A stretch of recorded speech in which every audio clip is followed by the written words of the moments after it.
The mission of the Y is to put Christian principles into practice through programs that build healthy spirit, mind, and body for all.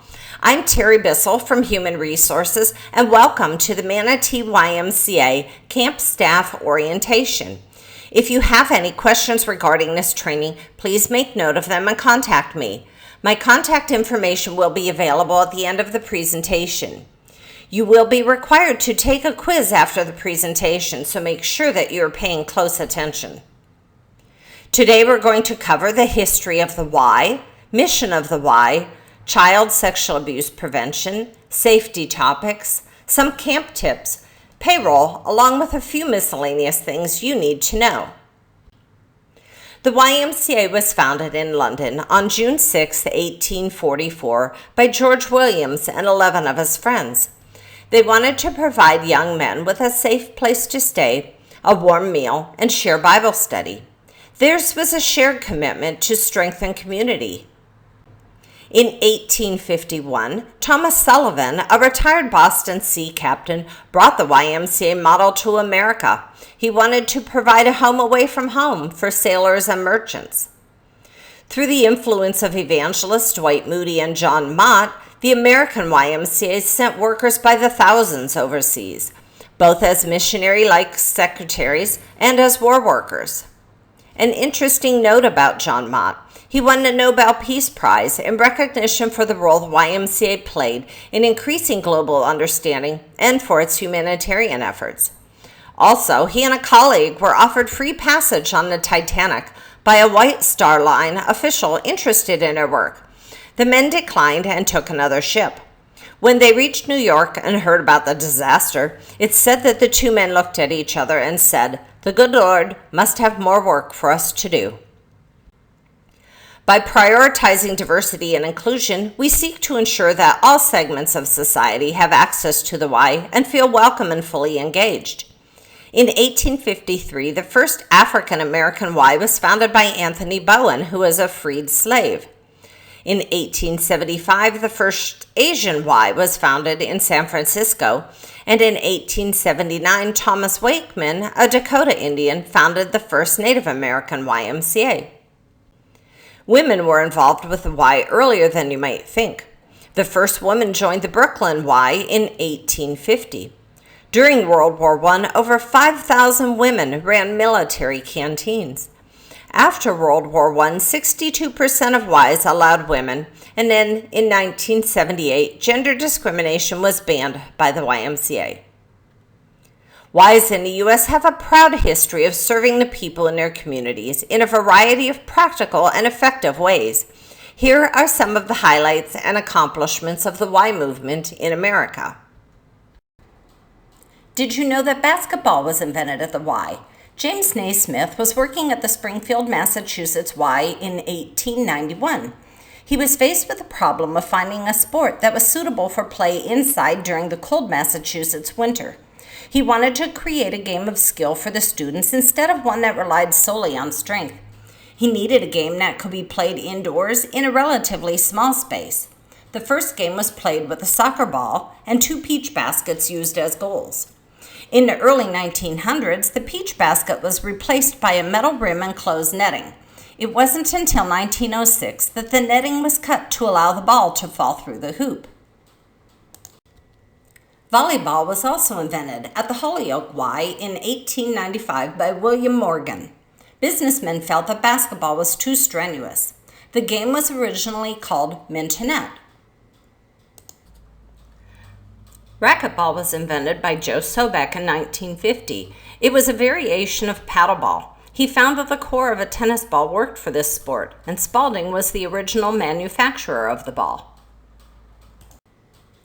The term bodybuilding was first used by Robert Roberts. He also organized the exercise regimes that have morphed over the years into the fitness classes of today. One of the first known summer camps in the U.S. was the YMCA's Camp Dudley, founded in New York in 1885. Camp Dudley, which is no longer owned by the Y, is believed to be the oldest American summer camp in operation today. In 1908, 3,300 people, mostly boys and men, drowned in the U.S. In 1909, George Corson arrived at the YMCA to teach a new method, group swim lessons. In just 4 weeks, he taught 800 boys and men to swim. He also pioneered radical breathing methods and was the first instructor to teach beginning swimmers the crawl stroke instead of the breaststroke. YMCAs have long been places where things happened. Here are some of the organizations and events that got their start at a YMCA: Boy Scouts, Campfire Girls, Toastmasters, and Father's Day. Back in 1856, the Cincinnati Y began ESL classes for German immigrants. The first indoor swimming pool at a Y was in Brooklyn in 1885. By 1950, the YMCA operated 20 colleges across the U.S. Many of these YMCA-founded schools became freestanding institutions of higher learnings, and some are still in operation today. The Y logo has gone through changes over the years. Our refreshed logo is bold, active, and welcoming, suggesting our determined commitment to social progress. Plus, the many colors reflect the vibrancy and diversity of our communities and activities. Also, the chevron portion of the Y represents forward movement. The Y is always looking forward so that we may remain relevant. The Manatee YMCA got its start in 1975 in a rented office in downtown Bradenton. In 1977, the Kiwanis Club donated the 5-acre site where the Bradenton branch on 59th Street West currently resides. In 1997, South Branch was open. It's currently a program branch, including Y- and Y Reads. We hope to find a home in Harley Middle School Pride Park area. Lakewood Ranch was opened in 2003, which is now our largest branch. In 2007, we noticed the growth on the north side of the river and started some sporting programs in Parrish. With a partnership at the Parrish Community Center, we opened the Parrish branch in 2009. It's located in a renovated historic schoolhouse located on Highway 301. The Y is a powerful association of men, women, and children joined together by a shared commitment to strengthen community. So how do we strengthen community? Our mission is to make the community stronger through our 3 areas of focus. Youth development, nurturing the potential of every child and teen. Healthy living, improving the nation's health and well-being. Social responsibility, giving back and providing support to our neighbors. So how do we connect with our community? One way is through our wellness programs, including 6 Weeks to Fitness Success, our ARC program, personal training, our SOAR program, and a large variety of group exercise classes. We connect with our community through our youth and teen programs, such as arts, babysitting and lifeguard certification classes, fitness for homeschooled children, Kid Zone and Teen Zone. South Branch also includes our Y Reads program, which is an after-school reading and mentoring program where children in kindergarten through 3rd grade develop the reading skills necessary to succeed in school. Also our Y- program, which provides before and after school care for the middle school youth in our district. We connect with our community through youth sports programs such as basketball, karate, Olympic weightlifting, and soccer. Winter, spring, summer, and fall break camps, and we also provide for children when school is out for the day. And we connect with our community through free community events such as Back to School Bash, Book Drive, Fall Festivals, Healthy Kids Day, and many, many holiday events. To learn more about how we connect with our community, please visit our website. Through our activities and events, we display our core values of caring, honesty, respect, and responsibility. Be thinking about how you can display these core values in your job. The Manatee Y staff pledge reads, "As a member of my YMCA staff team, I'm a relationship builder. My role is to build relationships with and between members, volunteers, staff, and the communities we serve. Every day you pledged, dress for success. Wear your badge or name tag. Make sure you're neatly groomed and presentable. Smile and say hello. Acknowledge everyone entering our building and your area. If you aren't able to greet them in person, smile and nod. Acknowledge their presence. Meet and greet. I challenge you to meet one new person each day. Walk right up to a stranger, extend your hand, and introduce yourself. Better yet, introduce members to each other. See it, own it. If you see a problem, take care of it. If you see trash, pick it up. If you see a spill, wipe it up. Give thanks. Thank our volunteers. They fill many roles within the Y, from coaches to board members to assisting with fundraising. Please thank them for their time and commitment. Keeping the children in our programs safe is our top priority. Parents put their trust in Y staff every day. Therefore, we have policies, procedures, training, and guidelines for all staff and volunteers who work with children. Child sexual abuse prevention training is required by all staff. Additional training on topics such as appropriate versus inappropriate touch and peer-to-peer sexual abuse prevention are mandatory for many of our staff. All staff are drug tested and background screened.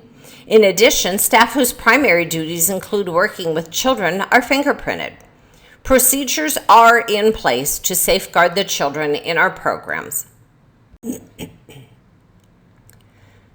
90,000 to 120,000 cases of sexual abuse will be reported in the U.S. this year. It's estimated that only around 38% of cases get reported. You do the math. 1 in 7 girls and 1 in 25 boys will be sexually abused before turning 18. 20% of victims are abused before the age of 8. The profile of a victim shows us that females are 5 times more likely to be abused than males. The most vulnerable age is between 7 and 13 years. African American children are twice as likely to be sexually abused than white children, with Hispanic children being slightly more likely than white non-Hispanic children. The profile of an abuser tells us that 97% have no criminal record, 90% are religious, half are college graduates, and most are or have been married. Risk factors for an abuse victim indicated as 18 times more likely in a low-income household, 77% higher risk in a single-parent household, 2 times more likely in a rural area, and the risk is tripled for children whose parents don't work. So who abuses children? It could be staff or volunteers, but 80 to 85% of incidents are peer-to-peer abuse. The abuse takes place in locker rooms, bathrooms, pools, showers, or off-site in cases where the relationship begins at the Y. Sexual abusers groom their victims. Key elements of sexual grooming may include targeting the victim, securing access to and isolating them, gaining the victim's trust, and controlling and concealing the relationship. They'll be overly interested in a particular child, giving special privileges or gifts to that child. Most abuse doesn't involve the use of force, and it's usually done by someone the child knows. They seek out vulnerable children, those in need of attention or who are lacking strong parent relationships. This is why we have very specific rules. Remember, we don't catch abusers abusing, we catch them breaking rules. Some of those rules include, at no time during a Y program may a staff person be alone with a single child where they can't be observed by others. If you need to have a private conversation with a child, move them out of hearing of other children, where you can be seen but not overheard. Never leave a child unsupervised. Staff will be inside the locker room while in use. If you're assisting younger children, the doors to the facility must remain open. If you encounter a child alone in the restroom, stand at the doorway, make sure the child gets back to where they belong. And do not transport children in your own vehicle. Also, staff may not be alone with children they meet in YMCA programs outside of the Y. This includes babysitting, sleepovers, and inviting children to your home. Under no circumstances should you release children to anyone other than the authorized parent, guardian, or other authorized adult. Report behavioral red flags to your supervisor. These include someone who shows a desire to work with a specific age group or gender, inappropriate touching, showing favoritism to a particular child. Making a report to your supervisor is not an accusation of guilt. It's an opportunity for the supervisor to investigate and correct behaviors. Appropriate touch should be open, visible to others, rare, initiated by the child, and benefits only the child. Inappropriate touches are how the abuser grooms the child. It desensitizes them to these touches. Some examples of appropriate touch include side hugs, handshakes, high fives, fist bumps, and pats on the shoulder. Examples of inappropriate touch include front hugs, lap sitting, tickling, wrestling, piggyback rides. Think about ways you can show care without touching. Maybe talk with a child, give verbal praise and encouragement, sit next to them, or read a book. For sexual abuse to happen, a sexual predator needs 3 things: access, privacy, and control. Social media and digital communications give them that access. That is why you are not allowed to communicate with any children in your programs via Facebook, text messaging, email, Twitter, or any other digital means. If they send you a message or Facebook request, you must not accept it.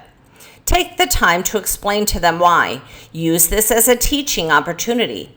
If you're already in contact with a child in your program, self-report to your supervisor. This also brings up cell phones. Cell phone use in the Y is prohibited.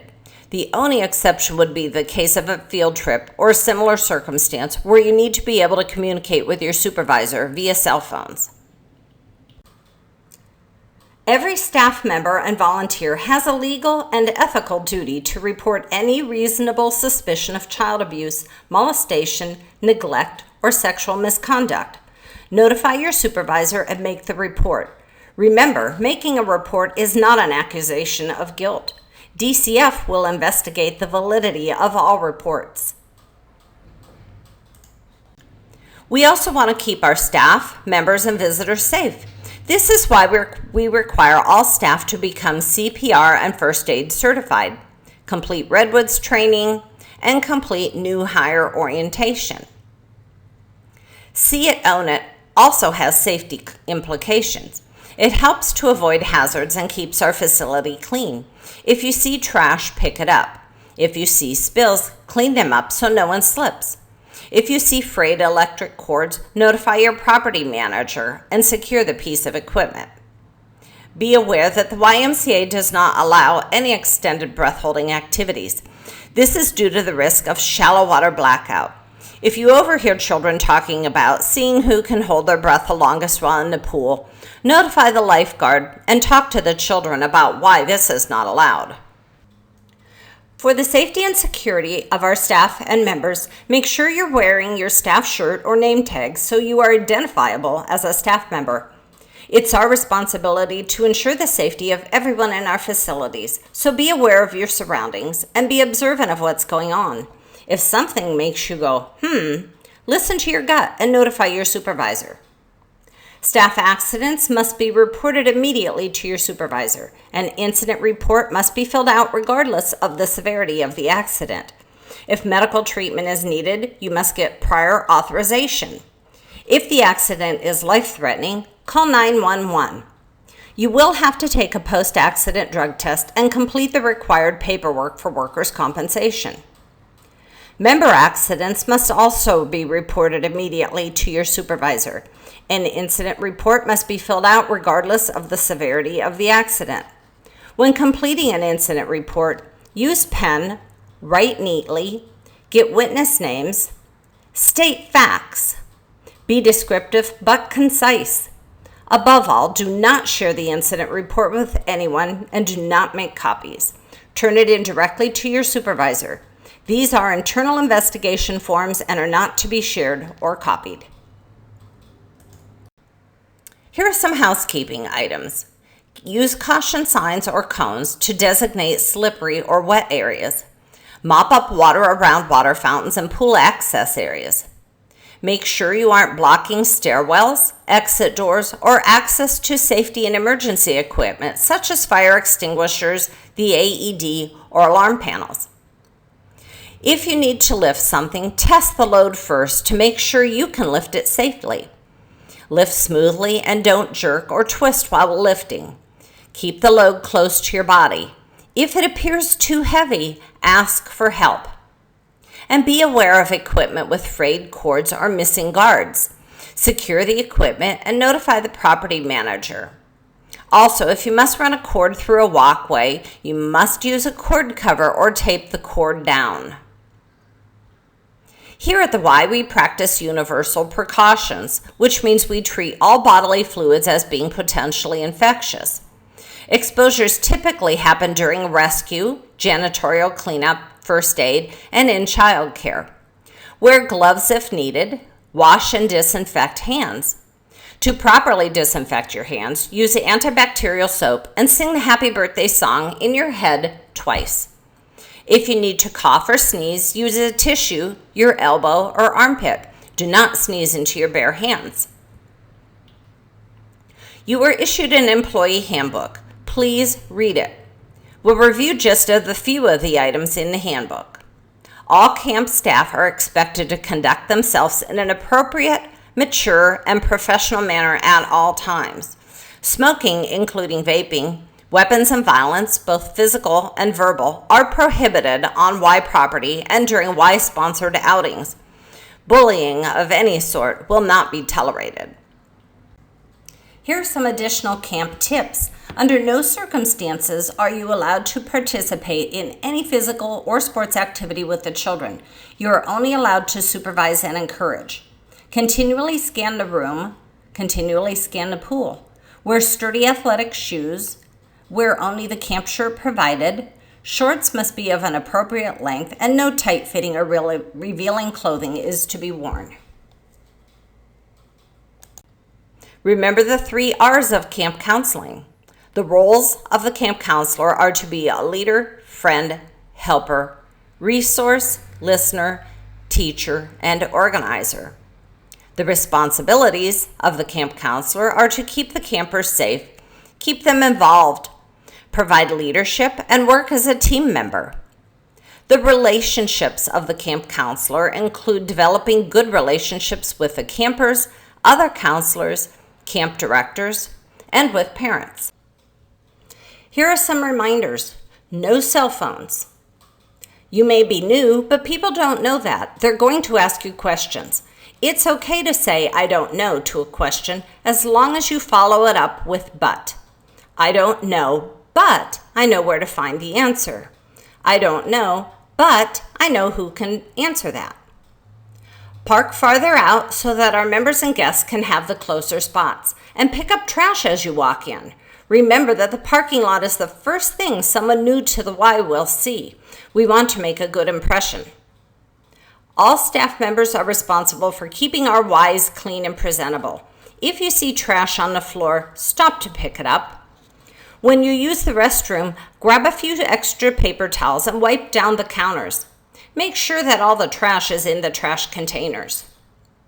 Make sure you know your property manager or janitorial staff for issues beyond your capabilities.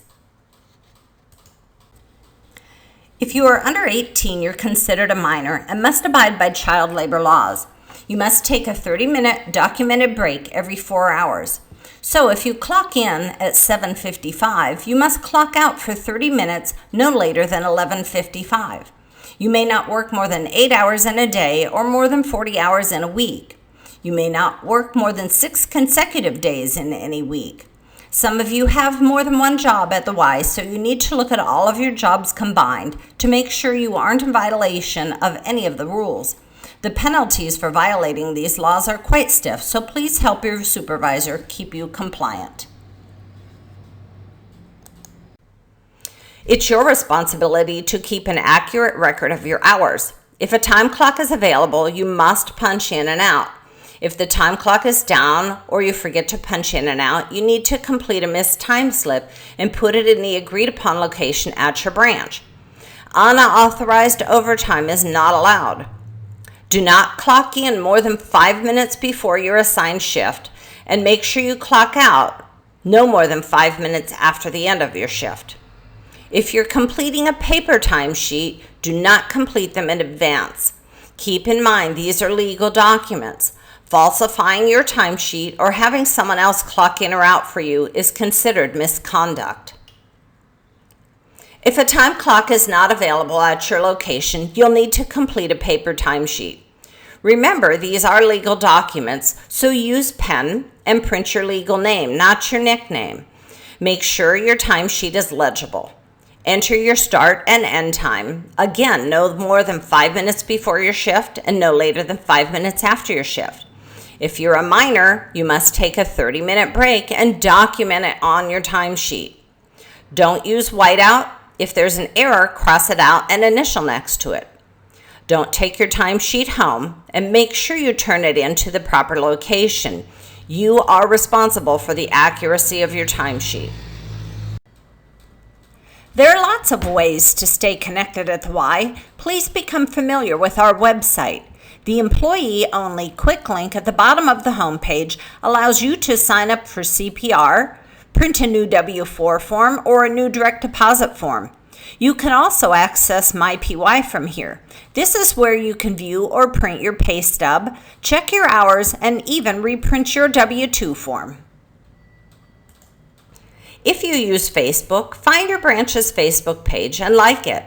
That way you'll be able to stay up on happenings at your branch. Some final last words. Take pride in yourself and your branch. Sincerely compliment your coworkers when you see them doing something good or handling a difficult situation. Introduce yourself to one new person each day. Make a point to meet the key staff at your branch. And most of all, have fun. Thank you for watching. If you have any questions, please contact me or Kathy Steinhauer. Don't forget to complete the quiz. Have a great day at the Y.